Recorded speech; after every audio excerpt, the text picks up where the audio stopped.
Hello everyone, कैसे हो आप सब। मैं हूं गौरव और इस वीडियो में आपका फिर से स्वागत करता हूं।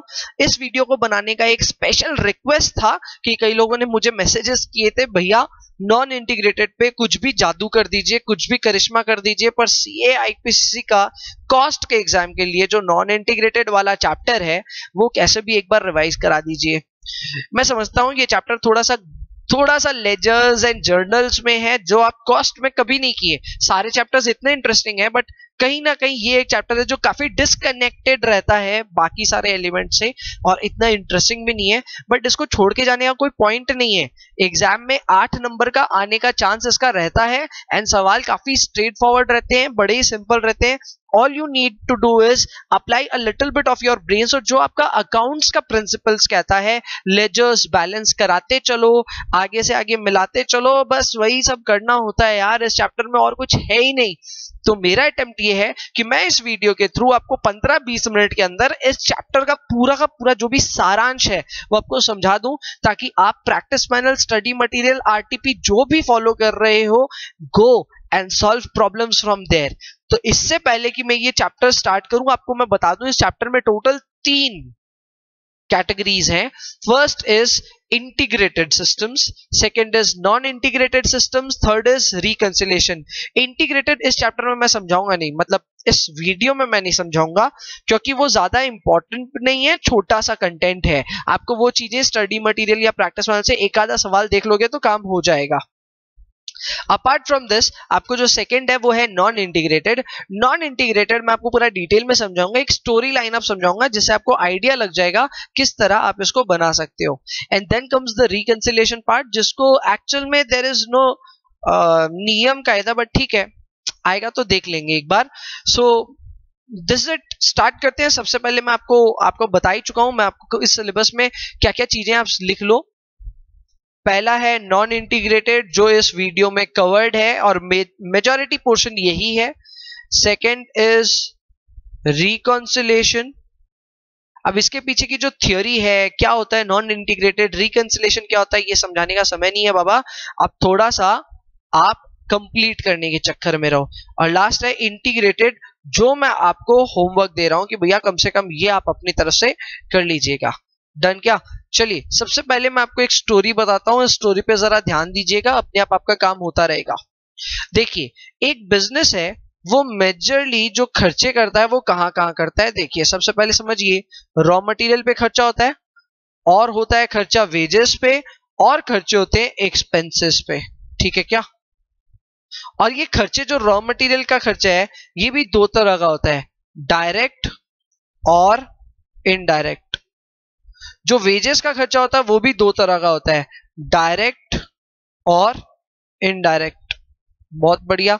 और एक्सपेंसेस का भी 2 तरह का होता है, डायरेक्ट और इनडायरेक्ट। समझिए मेरी बात, जितने भी डायरेक्ट एक्सपेंसेस हैं, जो कि ये सब है, ये आपको डायरेक्ट नजर जो आ रहे हैं, ये सारे के सारे WIP अकाउंट में बंद होते हैं। कौन से अकाउंट में बंद होते हैं? WIP अकाउंट में बंद होते हैं। बड़ा ही सिंपल, आधा काम तो हो गया। कोई भी खर्चा करो, अगर वो डायरेक्ट नेचर का है तो वो कौन से अकाउंट में बंद होगा? WIP अकाउंट में। और इनडायरेक्ट एक्सपेंसेस जो हैं, उनके अपने अपने चित्रण हैं, चरित्र है।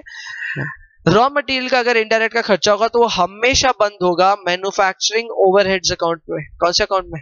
मैन्युफैक्चरिंग ओवरहेड्स अकाउंट में। इनडायरेक्ट अगर होता है ना, तो उसके 3 ऑब्जेक्टिव्स हो सकते हैं। या तो आपने उसको फैक्ट्री में यूज किया, अगर फैक्ट्री में यूज किया उस खर्चे को, उस वेजेस को, तो आप उसको डालोगे मैन्युफैक्चरिंग ओवरहेड्स में। अगर आपने उसको ऑफिस में यूज किया है तो आप उसको डालोगे एडमिनिस्ट्रेटिव ओवरहेड्स में। और अगर ये वेजेस का जो खर्चा है, ये सपोज करो आपके सेल्स डिपार्टमेंट के लिए, तो आप इसको डालोगे सेलिंग एंड डिस्ट्रीब्यूशन ओवरहेड में। सेम यही नियम कायदा लागू होता है इनडायरेक्ट एक्सपेंसेस पे, वो भी मैन्युफैक्चरिंग ओवरहेड्स में बंद हो सकता है, एडमिनिस्ट्रेटिव ओवरहेड्स में बंद हो सकता है, और सेल्स एंड डिस्ट्रीब्यूशन ओवरहेड्स में बंद हो सकता है। अब ये बंद हो सकता है, क्या हो सकता है, ये आपको नहीं समझ में आएगा unless we get into journal entries. तो जर्नल एंट्रीज में मैं एक एक करके सारे ट्रांजैक्शंस लिख रहा हूं, आप उनको समझेंगे और उसके बाद में उसकी एंट्री फॉलो अप करेंगे। सबसे पहले तो आप देखिए क्या होता है। सबसे पहला प्रोसेस होता है, हम लोग रॉ मटेरियल को खरीद के लाते हैं। सो फर्स्ट एंट्री होती है raw material purchased, correct. Raw material जब परचेज होगा तो एंट्री अकाउंट्स के हिसाब से जो होती है वो होती है रॉ मटेरियल टू कैश या फिर में raw material to creditors account, correct ना। रूल सुनिए, जब हम लोग नॉन इंटीग्रेटेड में बनाएंगे तो रॉ मटेरियल का नाम चेंज होकर के हो जाएगा रॉ मटेरियल परचेज अकाउंट। कौन सा account? Raw material purchase account. और कैश अकाउंट और क्रेडिटर्स अकाउंट, एक अकाउंट है रियल, एक अकाउंट है पर्सनल, इन दोनों को ही रिप्लेस करना पड़ता है वेदर इट बी रियल और personal with cost ledger control account. कौन से अकाउंट से? Cost ledger control. इसका और एक नाम है general ledger control account, but ठीक है, कॉस्ट लेजर कंट्रोल अकाउंट से काम हो जाएगा। So cost ledger control account will replace, आपको चलो नोट ही लिखवा देता हूं, लिखिए CLC account will replace all real / personal accounts। Done क्या? गुड। रॉ मटेरियल परचेज हो गया। रॉ मटेरियल परचेज होने के बाद में इस रॉ मटेरियल को हमको ट्रांसफर करना पड़ता है स्टोर्स में। आपको पता ही होगा स्टोर्स होते क्या हैं। Stores are kind of warehouses where you store your raw material. तो इसको आप ट्रांसफर क्या करते हो? स्टोर्स में। इसकी एंट्री होगी stores ledger control account debit to raw material purchase account. अब मेरी बात एक बार गौर से सुनिएगा। आप रॉ मटेरियल को परचेज करती है अगर स्टोर्स में भेज देते हैं तो आपको ये एंट्री भी पोस्ट करनी पड़ेगी और ये एंट्री भी पोस्ट करनी पड़ेगी। कायदे से देखा जाए तो रॉ मटेरियल परचेज अकाउंट तो डेबिट और क्रेडिट में दोनों में कैंसिल हो रहा है। सो नेट एंट्री जो है वो एक्चुअली है stores ledger control account debit to cost ledger control account. याद रहेगी ये एंट्री। आगे बढ़ते हैं। Next up is transferring cost of raw material। Raw material का जो खर्चा है उसको हम लोगों को करना पड़ता है ट्रांसफर। तो इसमें एकदम सीधा विभाजन है। अगर डायरेक्ट रॉ मटेरियल हुआ तो उसका एंट्री अलग होगा, अगर इनडायरेक्ट रॉ मटेरियल हुआ तो उसका एंट्री अलग होगा। डायरेक्ट के टाइम पे आप एंट्री करोगे, बहुत ही सिंपल है। एंट्री होगा WIP control account debit to stores ledger control account. यहां पे एंट्री होगा manufacturing overheads control account debit to stores ledger control account. Clear है? Next up is wages paid. जब वेजेस पे होते हैं तो उसकी अकाउंट्स की दुनिया में एंट्री होती है wages account debit to cash account. इसके जगह अपने बुक्स में, अपने कॉस्टिंग दुनिया में इसकी एंट्री क्या होगी?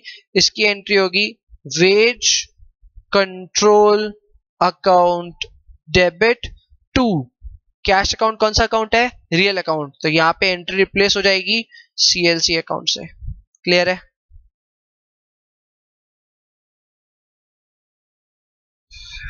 Next up is wages charged. खर्चा किया है तो उसको कहीं ना कहीं चार्ज भी करना पड़ेगा। चार्ज एक्चुअल में यूज होता है for direct expenses, indirect absorb होते हैं। इनडायरेक्ट क्या होते हैं? एब्जॉर्ब। तो एब्जॉर्ब्ड का एंट्री होगा this for indirect, correct. Direct के लिए जो एंट्री होगा वो बड़ा सिंपल है सर, वो सीधा है। कौन से अकाउंट में जाएगा? WIP control account debit to wage control account. Clear? Indirect का जो खर्चा है वो डिपेंड करता है सर, वो जा सकता है अपना जैसे मैन्युफैक्चरिंग ओवरहेड्स कंट्रोल अकाउंट, मैं कंट्रोल नहीं लिखा, टू वेज कंट्रोल अकाउंट। इसके जगह ये और भी जगह जगह जा सकता है, जैसे ये जा सकता है अपना एडमिनिस्ट्रेटिव ओवरहेड्स कंट्रोल अकाउंट में,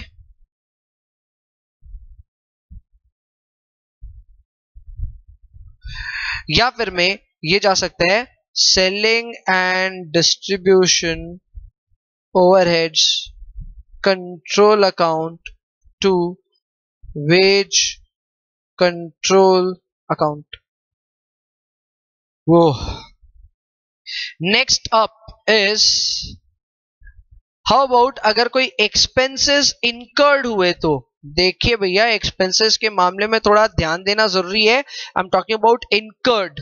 अगर इनकर्ड होगा तो भैया सिंपल हिसाब है, इधर में वैसे ही सोचना है। अकाउंट्स में एंट्री क्या होती है अगर कोई खर्चा करके आते हो आप, तो अकाउंट्स में एंट्री होती है expenses account debit to cash.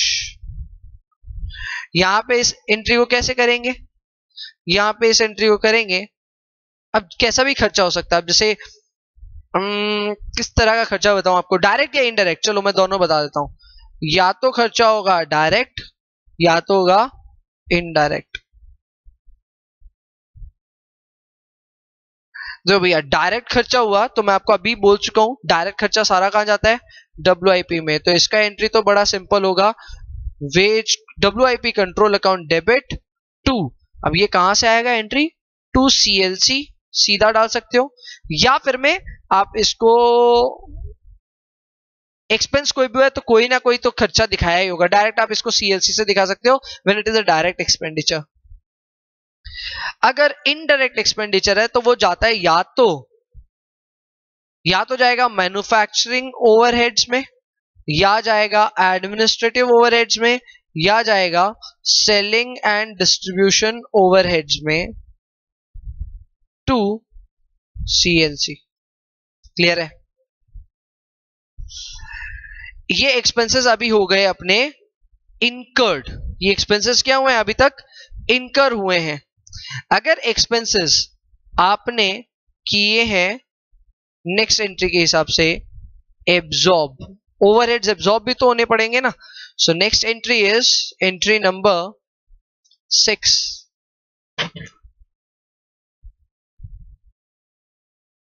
Overheads absorbed. ये नायाब एंट्री है। आप देखिए अभी तक जितना भी डायरेक्ट एक्सपेंसेस था सब WIP में जा चुका है, सिर्फ एक चीज बचा है वो मैन्युफैक्चरिंग, सॉरी सारे के सारे ओवरहेड्स किस तरह एब्जॉर्ब होंगे। तो इसके नियम है भैया, मैन्युफैक्चरिंग ओवरहेड्स जो होगा ये एब्जॉर्ब होगा जा करके WIP में। किस में एब्जॉर्ब होगा, WIP में। तो इसकी एंट्री क्या होगी, इसकी एंट्री होगी अपनी WIP control account debit to manufacturing overheads control account.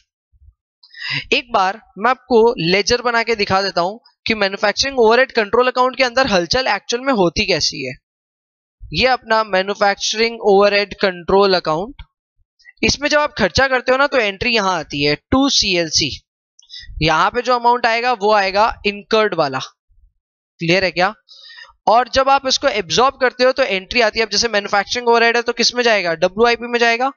तो यहां पे जो एंट्री आती है वो आती है एब्जॉर्ब्ड की। इन दोनों में डिफरेंसेस हो सकते हैं, इनकर्ड और एब्जॉर्ब में डिफरेंसेस हो सकते हैं। जो भी डिफरेंस होगा जिस भी तरफ होगा वो होता है ओवरहेड्स एडजस्टमेंट अकाउंट से क्लोज। मैं लिखवाऊंगा अभी, पर वो कौन से अकाउंट से क्लोज होता है, ओवरहेड्स एब्जॉर्प्शन अकाउंट से close. Second up is manufacturing overheads तो हो गया। अब हमारा काम ये है, हमको WIP और एडमिनिस्ट्रेटिव ओवरहेड्स इन दोनों को मिलकर के क्लोज करके बनाना है फिनिश्ड गुड्स कंट्रोल अकाउंट। कौन से दो चीजों को मिलकर फिनिश्ड गुड्स कंट्रोल अकाउंट बनेगा, WIP और एडमिनिस्ट्रेटिव। तो इसमें हम क्या करेंगे, एंट्री हो जाएगी finished goods control account debit to WIP control account to administrative overhead control account. अब मेरी बात जरा समझिए आप, WIP में जो क्रेडिट होगा ना वो तो एग्जैक्ट वही अमाउंट होगा जो आप अभी तक डेबिट कर रहे थे WIP कंट्रोल अकाउंट में, subject to the opening and closing balances. वो अलग बात है भैया, ओपनिंग और क्लोजिंग बैलेंस अगर कुछ हुआ तो थोड़ा डिफरेंसेस आएगा, अदरवाइज अगर ओपनिंग और बैलेंसेस और क्लोजिंग बैलेंसेस सेम हुआ तो जो जो आपने डेबिट किया है वही सब क्रेडिट हो जाएगा यहां एक सिंगल एंट्री के थ्रू। पर again administrative overhead control account कैसे बनेगा, उसमें ऐसी ऐसी हलचल होगी। आप बनाओगे एडमिनिस्ट्रेटिव ओवरहेड अकाउंट का तो यहां पे होगा टू CLC, ये हुआ इनकर्ड वाला अमाउंट, और यहां पे होगा बाई फिनिश गुड्स, यहां पे होगा एब्जॉर्ब्ड वाला अमाउंट। जो भी डिफरेंस होगा वो जैसे आ सकता है टू में भी आ सकता है, कहां आ सकता है टू में, वो क्या नाम से आएगा, ओवरहेड एडजस्टमेंट अकाउंट। क्लियर है क्या? गुड। लास्ट में अपने को फिनिश गुड्स को और सेलिंग एंड डिस्ट्रीब्यूशन सबको बंद करना है, तो finish goods plus selling and distribution overheads मिलकर के क्लोज होता है कॉस्ट ऑफ सेल्स में। तो इसका जर्नल एंट्री क्या होगा, इसका जर्नल एंट्री होगा अपना cost of sales account debit to finished goods control account to selling and distribution overheads control account. Selling and distribution overhead ठीक उसी तरह बंद हो रहा है जिस तरह बाकी सारे ओवरहेड्स अकाउंट बंद हुए, फिनिश गुड्स कंट्रोल अकाउंट ठीक उसी तरह बंद होगा जिस तरह WIP अकाउंट बंद हुआ। क्लियर है? Next is cost of sales, जो है वो अपना जाएगा कॉस्टिंग PL अकाउंट में। कौन से अकाउंट में? कॉस्टिंग PL अकाउंट में। तो कॉस्टिंग PL अकाउंट में जो एंट्री जाएगी वो अपनी एंट्री जाएगी costing PL account debit to cost of sales account. Good. Last up is, शायद लास्ट नहीं है, मैं बहुत देर से लास्ट बोल रहा हूं, पर लास्ट एंट्रीज नहीं है। हमको ओवरहेड एडजस्टमेंट अकाउंट का भी जो बैलेंस होगा उसको भी किस में डालना पड़ेगा, कॉस्टिंग PL में। तो उसको भी एंट्री जब करेंगे तो उसकी एंट्री क्या होगी, अब कोई भी तरफ हो सकती है, उसकी एंट्री ये भी हो सकती है costing PL account debit to overheads adjustment account, या फिर में उसकी एंट्री ये भी हो सकती है overheads adjustment account debit to costing PL। ये डिपेंड करता है अंडर एब्जॉर्प्शन और ओवर एब्जॉर्प्शन के अमाउंट पे। सेवेंथ एंट्री इज सेल्स का एंट्री कैसे होगा। सेल्स का एंट्री बड़ा ही सिंपल है, सेल्स का एंट्री आप डायरेक्टली कॉस्टिंग सेल्स में डाल सकते हो, सॉरी कॉस्टिंग PL में डाल सकते हो। एंट्री आप कर सकते हो CLC account debit to costing PL। CLC debit क्यों हुआ ये समझ लीजिए, या तो कैश सेल होता है या तो क्रेडिट सेल होता है, और कैश और डेटर दोनों ही रियल और नॉमिनल अकाउंट है, तो that will be replace by CLC account. This it. इतनी सारी एंट्री करने के बाद में आपका सारा काम हो जाएगा। लास्ट होगा प्रॉफिट को ट्रांसफर करना पड़ेगा, any profit and loss shall have to be transferred. वो होगी 8th number entry, transfer profit या लॉस, तो उसकी एंट्री होगी, मैं मान रहा हूं यहां पे प्रॉफिट, अगर प्रॉफिट होगा तो उसकी एंट्री होगी अपनी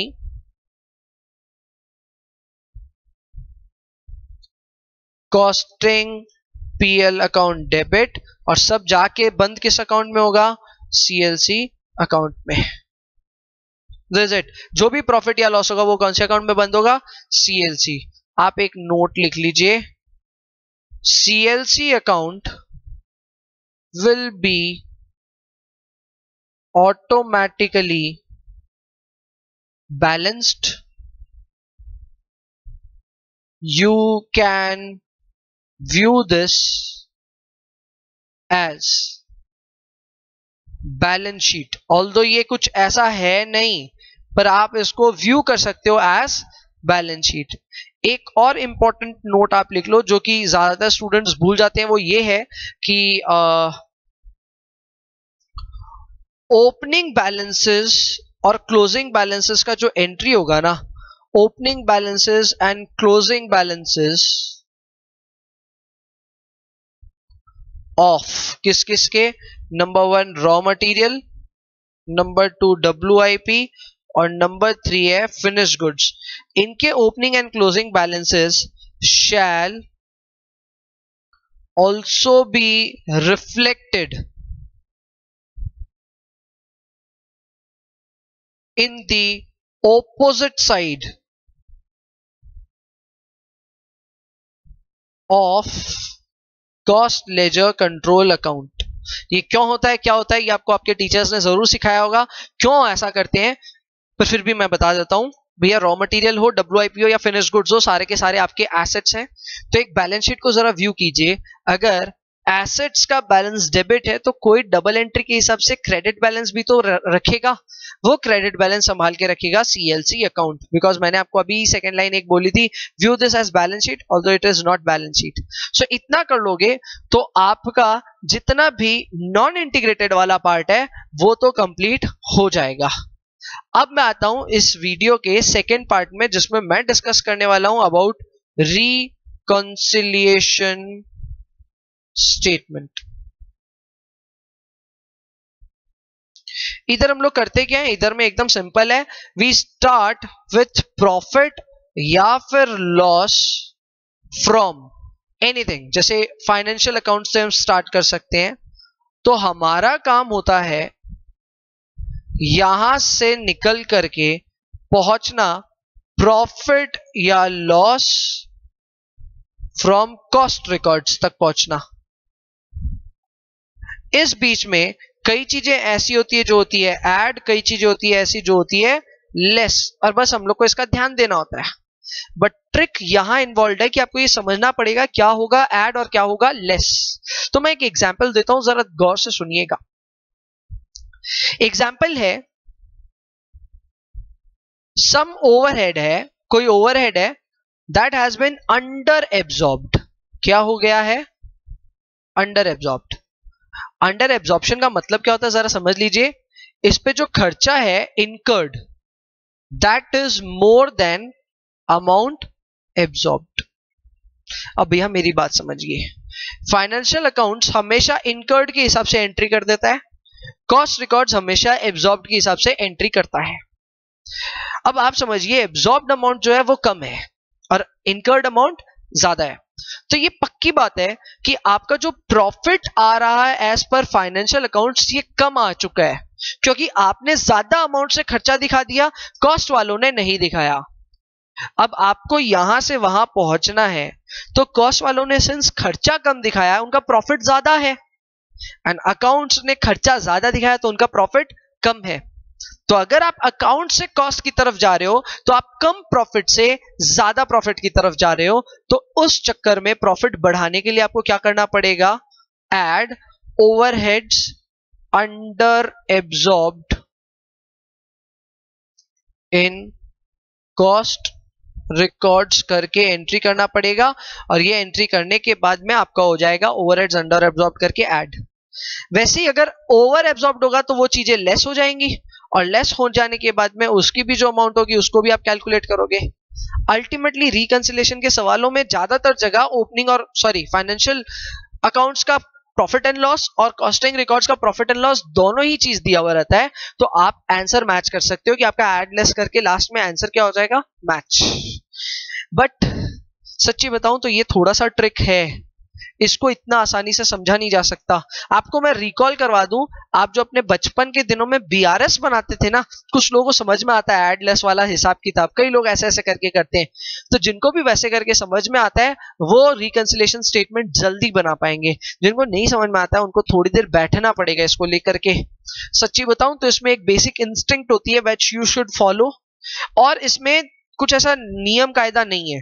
अगर आपको फिर भी नियम कायदों में जाना है तो मेरे ख्याल से इंस्टीट्यूट के स्टडी मटेरियल में देयर इज समथिंग गिवन, जिसको आप पढ़ करके रेक्टिफिकेशन कर सकते हो, although that is not recommended, but वो मिलना भी बहुत जरूरी है। I am searching in institute material, I am not sure.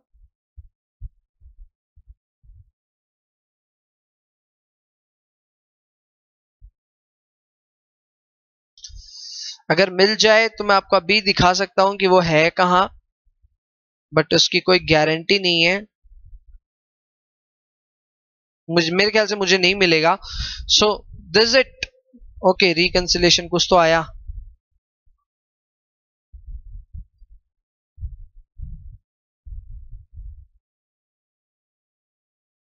Integrated system. Okay बस final final, 2 minute 2 minute 2 minute, आप देख सकते हो आपको बुक में मिल जाएगा। जहां पे ऐड क्या होगा, लेस क्या होगा, सबको ना इन्होंने इंस्टीट्यूट ने लिख दिया है, बट मैं वो रिकमेंड नहीं करूंगा, क्योंकि रटना नहीं चाहिए अपना काम, हमेशा हर चीजों को समझना।